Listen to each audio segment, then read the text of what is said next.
And we're off. Good morning, everyone. This is McLean Warren and Brendan Fields with Rise and Shine. I own Liaison Marketing, which is a full service, I call it a full service Amazon bar for sellers.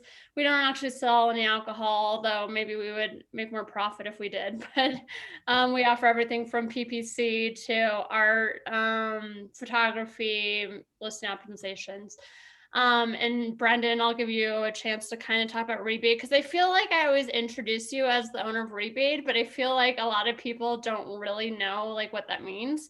So I'll let you talk about that. And then we also have Ben Leonard as our guest star. And I will give you a few minutes to introduce yourself, and then we'll delve into your history and what it is you do, Ben, and why you do it. So Cool. let's go Thanks with for you, having me. Brendan. Sure. So I'm the owner of Rebate. We are a launch platform for e-commerce sellers. We support product launches on Amazon, Walmart, eBay, Etsy, and Shopify stores. And we have some super cool new stuff coming out with liquidations as well. So for sellers that have excess inventory or obsolete SKUs, we can help you recoup your investment on that inventory. So. And Brendan, you have, because I think a lot of people don't notice that you have a lot of like newsletters and stuff that comes out with all this new information. Is there like a good way for people to follow you or follow all the new bells and whistles that you have with Rebate? Yeah, so just sign up for a seller account. It's free. That'll get you on our email list. And yeah, we send out emails pretty much every week.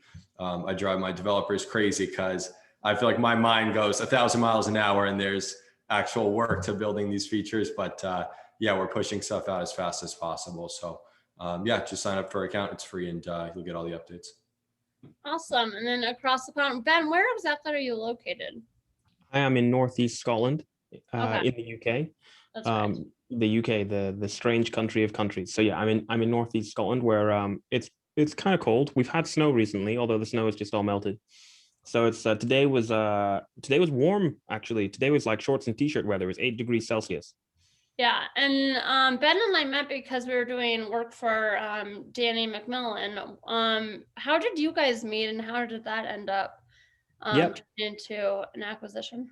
Danny and I met in a Facebook group several years ago, and I ended up joining kind of there's a mastermind that we're both part of. Danny kind of set it up, and we got to know each other that way. And now I'm doing the email marketing for the events that Danny does, like Branded by Women, Seller Sessions Live, that type of thing. And so that's kind of how that came to be. I developed kind of the email marketing side just when I was building my first brand, the one that I sold. And that's become one of my strengths. So as part of my consulting, I'm doing that for online events as well as for e-commerce business owners.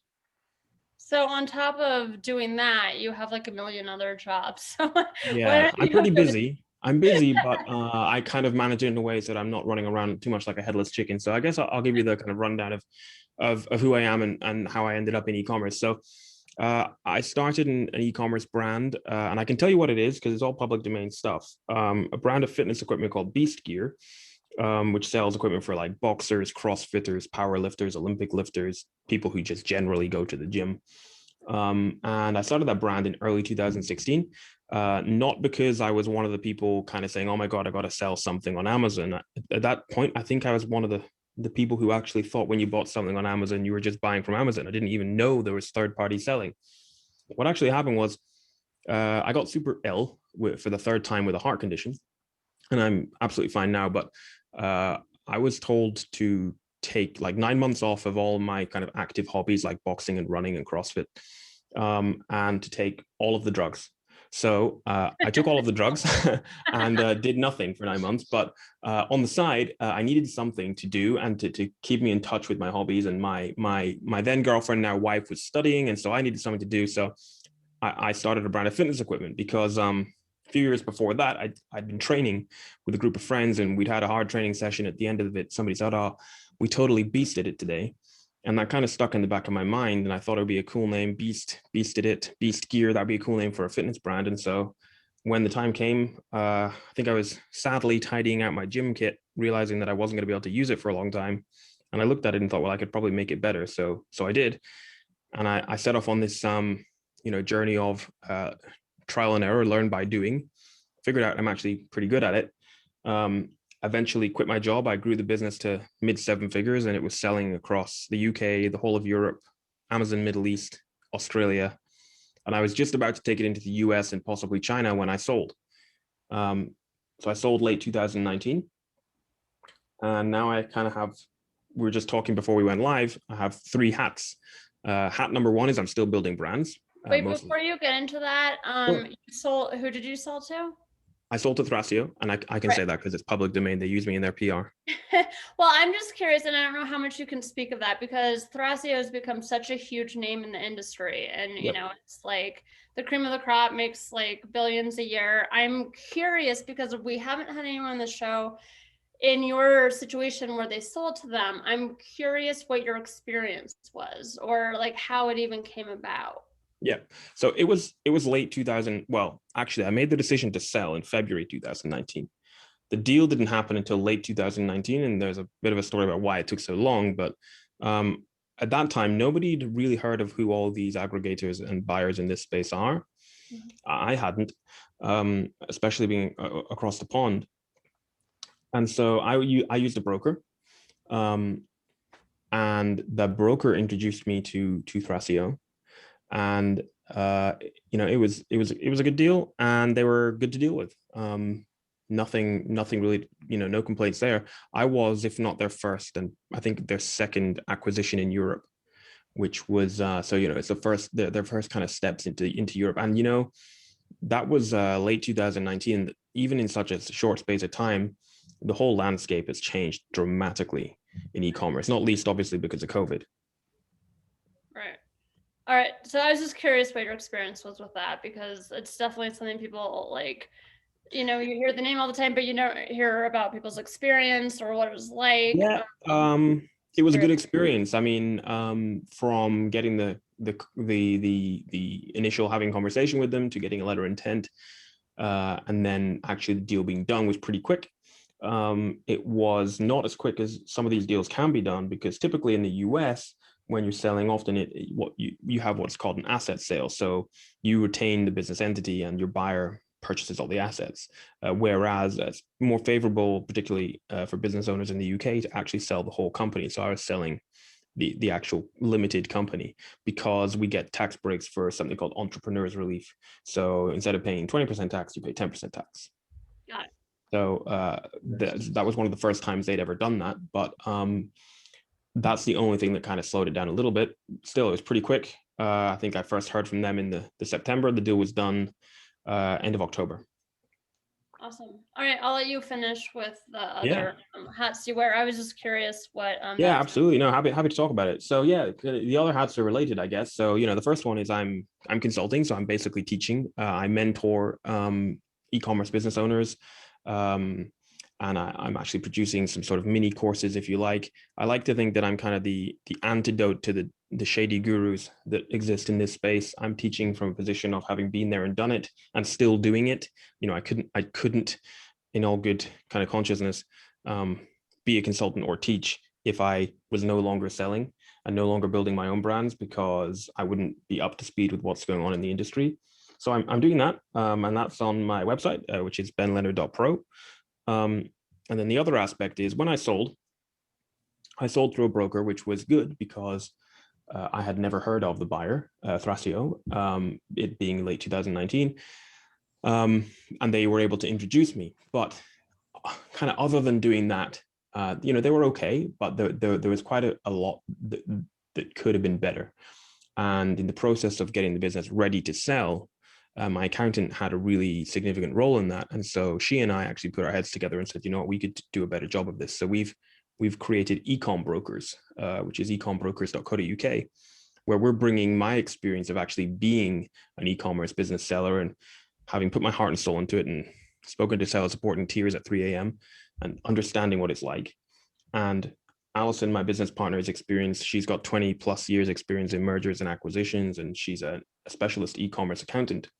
So we're helping business owners sell their businesses and brokering great deals for them, not just by sort of getting them the best deal, which we can do, but also by working with them over a period of time to get them ready to sell.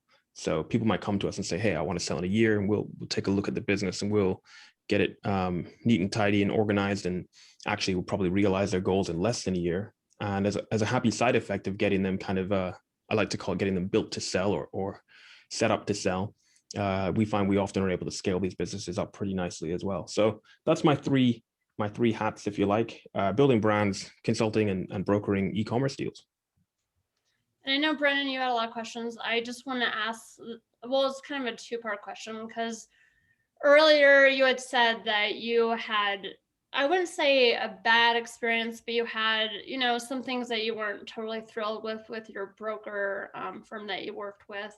And on top of that, something that you mentioned before we went live is that you like to really get personal with the clients, like as opposed to a lot of these broker companies where they're just in it for the money and they're just, hand over fist making deals.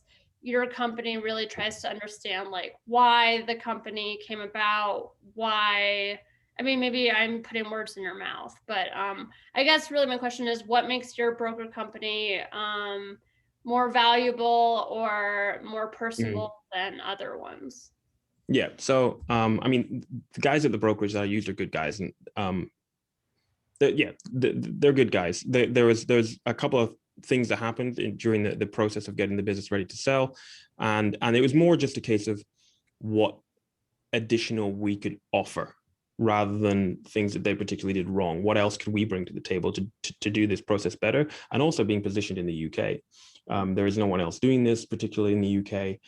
We're operating globally, but our position in the UK means that we're well positioned to represent businesses in the UK and Europe, selling to US buyers and vice versa as well. So that's a pretty nice position to be in. With us, some of these brokers, we feel like they're just kind of middlemen. You contact them, you say, hey, I want to sell. They log into your Seller Central account. Maybe you've got another income stream like Shopify as well. They pull a bunch of reports, they put together a spreadsheet, and they list you on your website like the eBay for businesses. That's okay. That's fine if that's what you want, but ultimately you're probably going to end up with a poorer deal for that. We're kind of not just sort of a middleman. We are, e-commerce experts, my side, actually knowing what it's like to run an e-commerce business, everything from sourcing the product to actually marketing it to your customer. And then Allison on the mergers and acquisitions side and the financial side. And we will work with business owners to properly position them and prepare their business to get the best possible valuation and deal and exit. It's not just the valuation that's important, it's actually the way the deal is structured.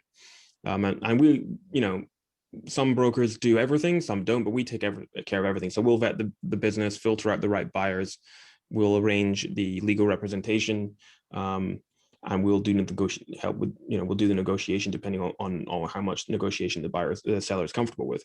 So obviously I'm biased, but I think if you use the wrong broker, you're basically selling yourself short. There's a lot of people in this space they're just kind of middlemen. Right. Brennan, I feel like I've been talking this whole time, and I know you have a lot of questions, so I'm going to give you going to give you the front line to say what you want to. Yeah, so I'm not sure like how in the weeds we want to go on the subject, but I find it like fascinating. I think there's probably a lot of sellers and e-commerce business owners that, are looking at their business now and saying, I want to sell in the next year or two. What do I do now to make my business sellable? And you alluded to that earlier. What I think is interesting, and maybe you can explain this a little further.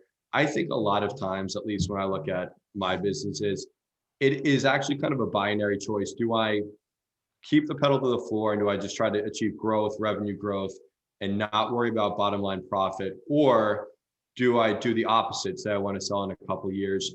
Do I just cut costs, run up that bottom line number just with the understanding that I'm going to get some multiple of that, right? So I guess it's a multiple of earnings versus like an enterprise value. And it sounded like you said you could do both, right? So you could achieve growth while also making your business ready to scale, which I think is interesting. Yes. We talk more about that.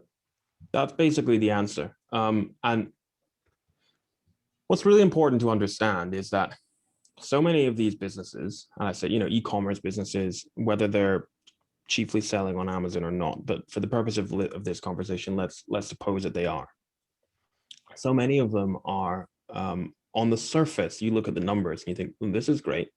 But then you open up the box, you lift the hood and look at the engine underneath, and it's a mess, because it's run by one person or a small team or somebody with a few VAs, and half of it is in the owner's head, half of it is in random notes all over the place, and different spreadsheets and different Google Docs and Evernote and all sorts of stuff.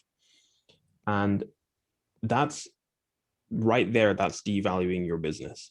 So one of the first things we do is audit it for all of that, sort the mess out and get it organized properly. Then on the financial side, this is where Allison comes in. She'll take a look at the accounts and pull, so many people are either doing their accounts themselves, which is just, e-commerce mistake number one, or they're using an accountant who in ordinary terms would be a perfectly good accountant, but is not a specialist e-commerce accountant. They might be absolutely fine if you're a butcher or a baker or a candlestick maker, but if you're in e-commerce, particularly e-commerce selling on a marketplace like Amazon, potentially across multiple marketplaces all over the world, you really need somebody who's specialized in that. And so one of the first things Allison will do is take a look at the accounts and get the profit and loss sheet actually organized properly. Then we'll go in and do deeper dives and properly calculate sellers' discretionary earnings, properly calculate the add backs. And you'll find that so many people who are, say, going direct to a buyer are just getting a lowball offer, which doesn't properly take account of their add backs. And that's not the fault of the buyer, that's the fault of the seller for not properly calculating them and not getting somebody to do it for them. So when we do that, when we go in there and we tidy up a business, we get it built to sell, we get a full understanding of the accounts, suddenly everybody, the business owner, us, has a better understanding of how this is all sorting together and how this business is running. When you do that, the business will begin to scale up because you begin to take better decisions. Because if you don't have the right data and you don't understand how your business is working properly and you're kind of flying by the seat of your pants, you can't properly begin to take decisions about how to scale, which products to kill, which products to invest in, which markets do I move into next? Where am I going with this business? And when you start to do that, the pace at which you can scale will increase just as a happy side effect of having kind of a happy and healthy business, if that makes sense. Now, can people hire you? Again, it's kind of a two-part question. One, I'll start with this. Can people just hire you to clean up their business? Like, say they're not interested in selling, but they really need your help because, like you said, under the hood, it's just a mess. Yeah. Is that something that you provide? Yep, we can do that. We do that. And so we will. So there's been cases where people have actually they've kind of got a deal on the table. In theory, but they need their business tidied up because the buyer is not willing to actually, the business is such a mess that the buyer is not willing to take a look at it any further. And what's actually happened there is we've tidied it up for them and actually be able to say, right, now you're in a position to go back and actually say, well, actually it's worth more because, and then, because we've actually managed to increase the value by identifying different add backs, legitimate add backs that we could add back in, or we've identified a better and more proper calculation of seller discretionary earnings, et cetera, which has led to a better outcome for the seller. Now, ordinarily, that's not typically how we work, but there have been people who have come to us with a deal on the table and they need us to kind of do that service for them. So that is something that we can do, yeah. And what would you recommend? I guess it depends on the business and where they're at, but if you have a company that's like, hey, I'm looking to sell in, let's say, 2 years, that's their goal. At what point do you recommend them actually hiring you to get everything set up and to start the process? Probably as soon as possible, because if they say I want to sell in 2 years, I don't think a time limited goal is actually a very sensible goal. I think your goal needs to be based more on your financial aspirations. So somebody might say, well, I want to sell in 2 years for $2 million or £2 million, for example. Well, when they come to us, it's quite likely that we'll be able to help them realize that $2 million aspiration faster than 2 years, if that makes sense. Partly just through all the natural improvements that will come as a happy side effect of all the kind of, I like to call it tidying up. It's a lot more to it than just tidying, but you get the idea that we do. And part of it is If they choose to kind of work with me on the consulting side and Alison on the accountancy side, kind of on an ongoing basis, then those goals we realize much, much faster than 2 years typically. And this is where your kind of your normal broker, if you like, in this space will just kind of say, yeah, we can sell for you, and then list it and sell it, and that's it. And you're leaving money on the table. Brendan, did you want to add anything to that, to the broker side of the topic? No. So I had another question. Like, I don't know what your thought is on like, and maybe I'm sure Thrasio has thought about this, or maybe they have some arrangement with these marketplaces. But my first thought when I heard about the consolidation play that was going on is consolidation is naturally anti-competitive, right? So the reason that Thrasio and these other companies are consolidating seller accounts is not just economies of scale, it's to actually push out competition.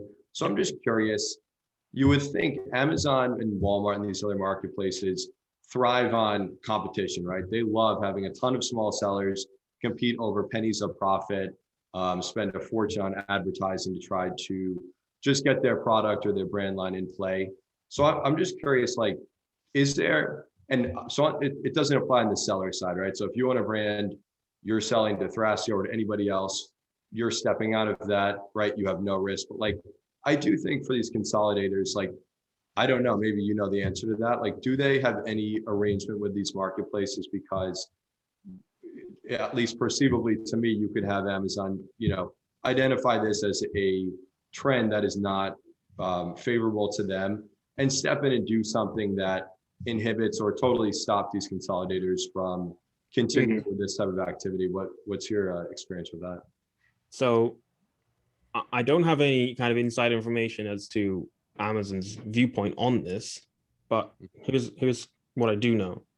When these aggregators are buying these businesses, typically, so you'll have the aggregator, they will be buying these businesses and taking them into a series of sub-owned businesses, right? So they'll have a limited company or an LLC, some sort of business entity, for example, for home and garden. And under that umbrella, they will bring in a bunch of home and garden brands. So those brands are then owned by that subsidiary business entity. It's only when you go further up the food chain that you find that they're all owned by the aggregator as a whole. So therefore, it's not like you find tons and tons of brands and you look at the seller profile on Amazon and it says Thrasio or Perch. Therefore, they're owned by subsidiaries. Therefore, it becomes a little bit more difficult for Amazon to actually implement any sort of block on that. I don't know that Amazon would actually be allowed to, because I think that would probably go against various competition laws. But I take your point, right? Amazon want a nice competitive environment, and therefore this is why potentially they won't take a dim view on this. I was speaking to someone recently who said, aren't we just going to end up with an Amazon that's full of businesses owned by the aggregators and Chinese sellers? I think the answer is no, because what we're seeing, so when this all kicked off, right, when people started to sell on Amazon in like 2013, 2014, and then it really kicked off in 2015, 16, 17. Nobody was talking about selling their business. It was just a gold rush to kind of make profits. Whereas now that investors are understanding these are legitimate businesses with a value and we can buy them and aggregate them and sell them on for a higher multiple, this is giving people something to aim for. This is giving people the exit to aim for. So now we're seeing like this new wave of new sellers who are saying, hey, let's get on Amazon and probably have our own website too, build an e-commerce brand and sell it. And some people are selling it as fast as 12 months, even less actually. Some people are playing a slightly longer game, 2, 3, 4 year game and having an exit. So therefore, yes, we're seeing lots and lots of brands owned by the aggregators, but at the same time, we're seeing a flood of new sellers coming in with an aim of an exit in a few years. Right. That makes a lot of sense. Yeah. Interesting. So let's move toward your consulting business, because one thing that I loved what you spoke on is that you didn't want to be one of those. And I just personally hate the term guru. I don't know why. It Yep, me just too. rubs me the wrong way. Like it drives me nuts. So because I picture a guru like someone wearing like, a gold crown and tons of bling and and their Lamborghini, and time out how much money they made in 12 months with $5,000 in their pocket. Yep. And so one thing that you spoke on briefly is that that's one of the reasons you wanted to become a consultant. So I kind of wanted to just hear what you like about consulting or what your experience has been with it. Yep. So I love it because I enjoy to teach, right? I enjoy teaching. And it upsets me actually when I see people investing their time, their money, their effort in these kind of promised magic bullets and these shady courses. You see it in the Facebook groups all the time and in Reddit threads and stuff. And so from that point of view, I wanted to kind of, I guess, give back to this community from which I've enjoyed so much over the last several years. And I feel like I have to offer, having had the benefit of actually having been there and done it, unlike some of these gurus. So that's one point of view. I just enjoy teaching. I'm a very kind of sociable person. I enjoy helping people and mentoring them and sharing in their success. That's mostly it. I don't have the secret sauce. I don't have magic bullets. But what I do have is the benefit of experience and kind of telling it how it is and understanding how an e-commerce business works, from developing a product and an idea, importing it, working with suppliers, sourcing products, right the way through to effective running of an e-commerce business account on Amazon or Shopify, building a brand, marketing to your customers and potential customers. And so for that reason, I just felt like, hey, I've got more capacity now. When I first started my brand, I was working a full-time job. And then when I quit my job, I was working my brand full-time. But now, because I've built a team, because I benefit from more automation, and because I'm just more experienced, it doesn't take me that much time now working on my own brand, that I have extra capacity in my time to work on these other things that interest me. One is teaching and one's doing the brokering. So it just was a natural thing. I love e-commerce, and it made sense to fill the rest of my time doing those things. Can I ask, because this has been a little bit of my experience, not that I would call us really I mean, we consult in a lot of ways, but not from like A to Z, like from product development all the way through. But one of the, I don't know if frustration is the right word, because I'm never frustrated with people. I understand that there's a wealth of information out there, and it's really hard to discern what is BS and what is real. Yep. But one of the problems I think with real consultants that really understand the industry is that because there's so much BS out there and they make it sound so easy and you're going to be making tons of money, that when that doesn't happen right away, they almost blame you as a consultant, or, Yep. like their expectations have been set so high that you kind of have to backtrack and go, whoa. Yeah. Whatever the misconception is, like, that's just not how things work. And I was just curious what your opinion was on that. Yeah, I totally agree. You have to be careful about, you can't overpromise, then you have to make sure that people's expectations are realistic.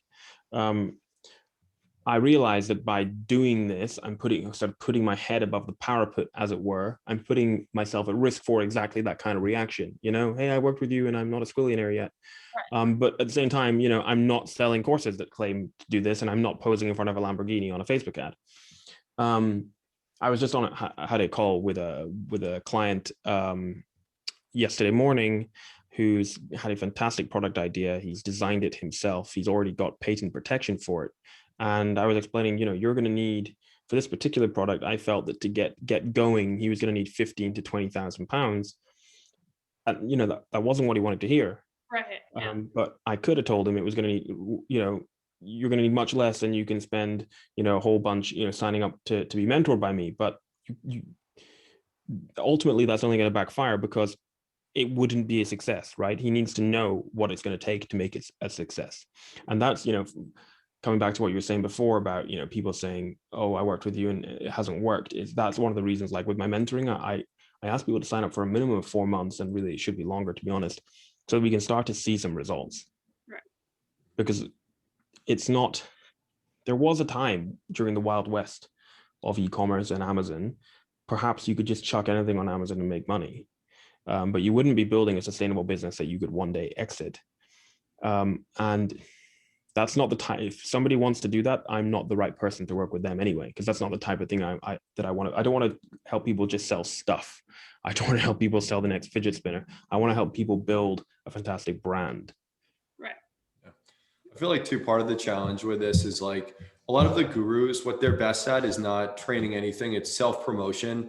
And so you'll see a lot of them that came from some other area, right? So like maybe they've never sold on Amazon, or maybe they did just for a brief period of time, but they are great at self-promotion, right? The car stuff, the boat stuff, whatever it is, they're great at the perception that they're successful and that you'll be successful if you work with them. And I think that makes it hard for people who are actually talented, skilled consultants to get clients, right? Because you're trying to compete just on your merit, but sometimes it's hard to get to that point, especially with like, and this is something we talked about yesterday, this community it's mostly young men, young males, right? And like, they're susceptible, right? Like it's easy. When I started doing this when I was 22, the guru thing didn't really exist just because Amazon wasn't as popular as it is now. But I can't say I wouldn't look at, just out of college, a guy with a Lamborghini that said, I did this on Amazon and you can do it too. I would have probably been like, yeah, that's pretty cool. I'm going to be like that guy. And like someone like you, Ben, I might be like, oh, this guy's kind of like a wonky guy. He sold a business. I don't know. He doesn't have a picture of the Lamborghini. I'm going to go with the other guy. Like, I think that stuff is happening. I think you're right. And it's upset. It makes me sad. And I question how these people sleep at night, but hey, it's not for me to judge, I guess. But you know what, you made the point there. It kind of makes it harder for the rest of us, but well, it kind of does, but it kind of doesn't, because most of the people who they're preying on are probably not the kind of person I would work with anyway. Not because I don't want to, because I want to help everyone, but just because the people that they're preying on are more susceptible to be just kind of wanting a almost like a get rich quick scheme, right? So when they actually have a conversation with me and I explain to them, right, this is what we're going to do to build you a sustainable brand, and we're going to build this up at the point of view of wanting to exit it in a few years. They're going to say, what? You can't make me rich in like, I want my Amazon account to be pulling in this much money at this much profit, in 30 days. It's like, well, that's not possible. So I wouldn't work with those people anyway, just because they wouldn't want to work with me. So, and the pie is so big in this space that there's plenty of pie for everyone. And if, I guess those guys they're serving up different slices of pie than I am, and that's okay. Well, and I think, like, again, I have to be really careful about saying this because I could offend a lot of people, but I will say that, but who cares? I offend everyone all the time. I will say, to some extent, we also need to hold the sellers responsible for eating up all the stuff and making it sound like it's a quick get rich scheme and I don't have to work hard and I can just do a Me Too product and I can do all the stuff. Because at the end of the day, to build a successful company, like, it takes a lot of work and it does take money in most situations. And so usually if you see something that seems too good to be true, to some extent, you have to take responsibility as the viewer and say, okay, but does this really make sense? Correct. And in some cases, the sellers are kind of perpetuating the myth that what these guys are selling works themselves, because what happens is, to an extent, what they're selling kind of does work, on a short-term basis. So somebody will follow the advice of one of these gurus, and then they will find a product, and they will be able to sell a decent amount of it in a period of time. Although much of that will be from rebates and giveaways and stuff, which is fine for launching a product, but not fine when you're just trying to do a get rich quick scheme. And then what they'll do, of course, is they'll post the screenshots. And so people see the screenshots and say, oh, this is social proof. It works. It's true. Look at all these screenshots. It's like, but that's a screenshot of like the person's first 30 days selling this like random product that no one really cares about and no one's going to become a fan of your brand for. Fast forward a few years, this person doesn't do Amazon anymore or sell anymore because it was just a flash in the pan. Mm-hmm. And so, yeah, people need to take responsibility to not perpetuate that myth. Yeah, exactly. Brandon, do you have any more questions for Ben? No, I thought that was a funny comment, right? So you see like in these Facebook groups, people share a chart. And if you look closely, you'll see a few days where you're like, wow, they're doing 10 times the sales of every other day. And I own a rebate platform. Like, I know what you're doing, right? Like that is just a launch, right? You launch your product. That's not real sales. That's a product launch. So yeah, that is funny. There is so much misinformation out there. But yeah, I mean, I think that you're probably right that the people that are attracted to the get rich quick schemes that are pushed by the people that take the pictures in front of cars probably are the people that won't be successful anyway, right? Like all of this stuff, it takes perseverance. I'm sure, you alluded to it before, the times with, being on the phone with seller support in the, early morning hours.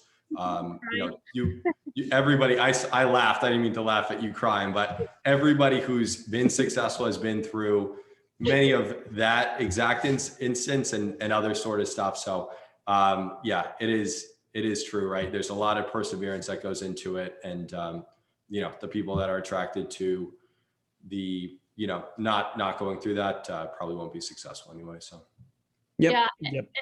Oh, I was going to say, and to kind of circle back to, Ben, you and I worked on, or are still working on the Branded by Women conference. And I think a lot of, and we've been promoting it on the show a few days. And one thing that I like that we address is a lot of the women talk about their ups and downs and their struggles and their depression. And, like that it's not all like shiny glitz and glam and all perfect, that everyone goes through a lot of shit when they sell on Amazon. So I think it's really, really refreshing that more and more people are coming out saying, look, like, I know I might be successful now, but what I went through to get here is by no means a fairy tale. Yeah, 100%. And it's important that we're all open and honest about that. It's a little bit like social media. Like everybody's Facebook or Instagram or whatever account typically is like a brief snapshot of all the positive stuff in their life that they want to share. And so, if somebody's going through a hard time and they're scrolling Instagram or they're scrolling Facebook and they're seeing what a wonderful time all their friends have or all the people that they have on Facebook are having, that can just make them feel even worse because they don't see all the other crap that the person's dealing with in their life, because we just post the positive stuff, right? Unfortunately. And so it's not a real view of the overall picture. And it's the same with e-commerce and many other businesses, actually. We're all talking about all this stuff, but we're not talking about the difficult stuff, until you maybe get into like a mastermind or whatever. But when you're trying to promote your services or whatever, it's natural to just talk about all the great stuff. And I do that too, and there's nothing wrong with that, but it's important that we balance it out with a little bit of perspective about it's a tough game. You have to have a thick skin for sure.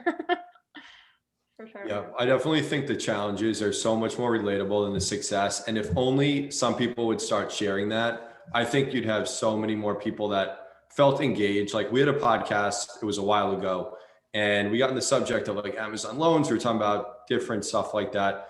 And I shared that it was maybe the third or fourth year that I was in business that I got a huge loan offer from Amazon. I was 24, 25, and I took it. I became way over leveraged.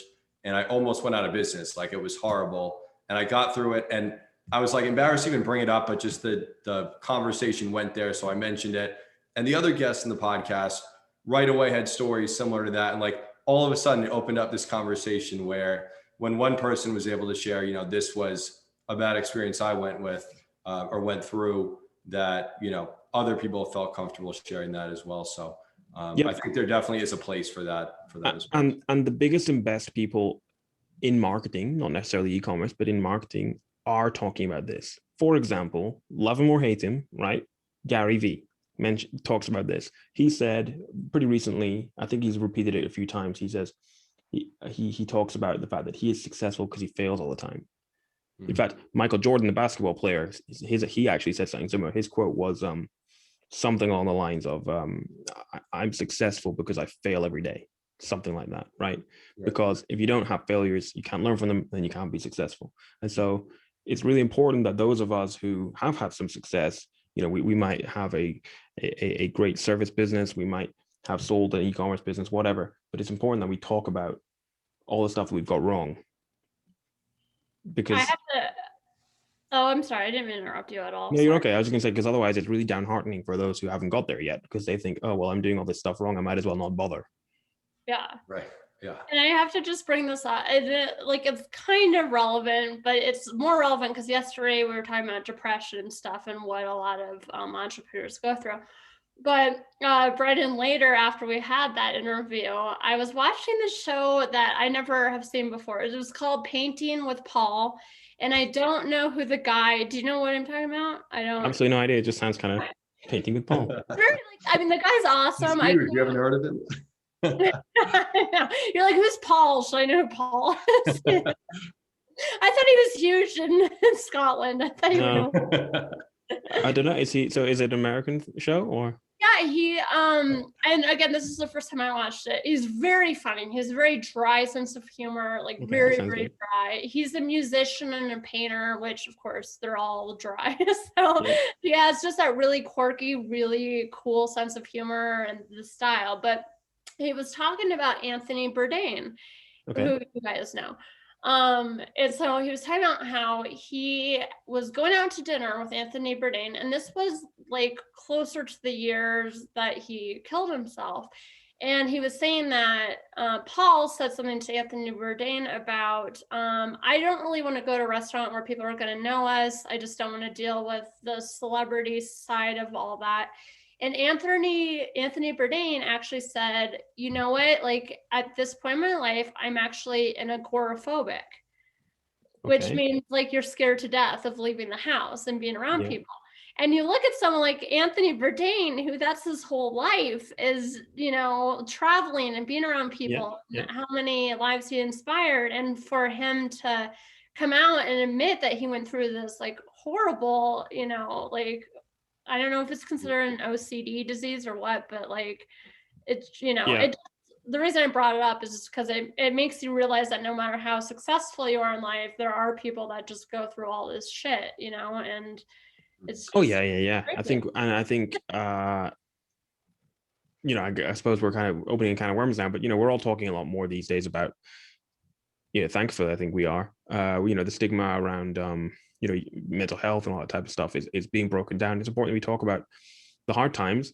And since we're on an e-commerce or business podcast, it's important that we relate that to our e-commerce businesses and talk about the hard times there, specifically in that. And it's not all fun and games. And it ain't no get rich quick scheme. Yeah. And we all have kids. What I hope for my both my kids is that they have the instance or a situation where they go through something that's extremely difficult and come out, better for it, come out more successful. Just like what I talked about before, where I almost went out of business my third year, in e-commerce. I ended up coming out of that, not just with more knowledge, my business succeeded because I understood finance. I understood, how to structure my business from that point forward. So it would succeed. So I wouldn't end up in that situation again. And a few years later, I was hitting record sales, record profit, and going through that and then seeing the other side of it is the best lesson.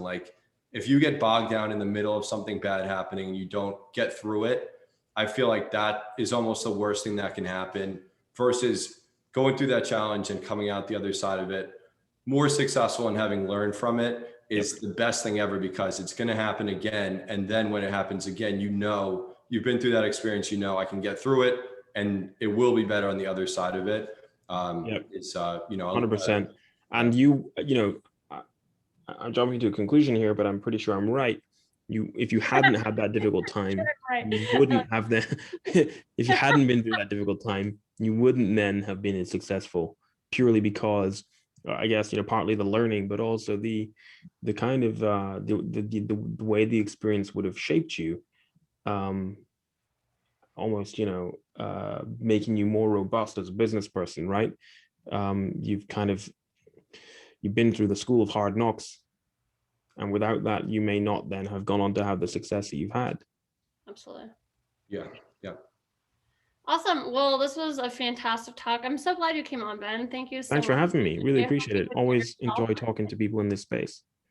Yeah, I can tell you, Ben McLean, for a week, she's like, oh, we got Ben coming on. It's going to be great. So she's been hyping up this episode for a while. Oh, Yeah. sweet. Good. Oh, thanks for having me on. It's been good fun to talk to you guys. And let's just keep flying the e-commerce flag. Agreed. All right. Well, everyone have a good day, and to everyone watching, I hope you enjoyed this episode. And Ben, why don't you give a quick wrap up of your companies if anyone wants to reach you or get a hold of you? How can they do that? Sure. So if you want some help from me, my website is benleonard, leonard.pro. And you can email me, ben@benleonard.pro, and all my social handles are @benleonardpro. And if you're looking for help with a view to exiting your business, whether that's in the near term or slightly later down the line, you can get ecom brokers at ecombrokers.co.uk, based in the UK, but we're operating all over the world. Awesome. Thanks again. I really appreciate you being on. Cheers. See you later.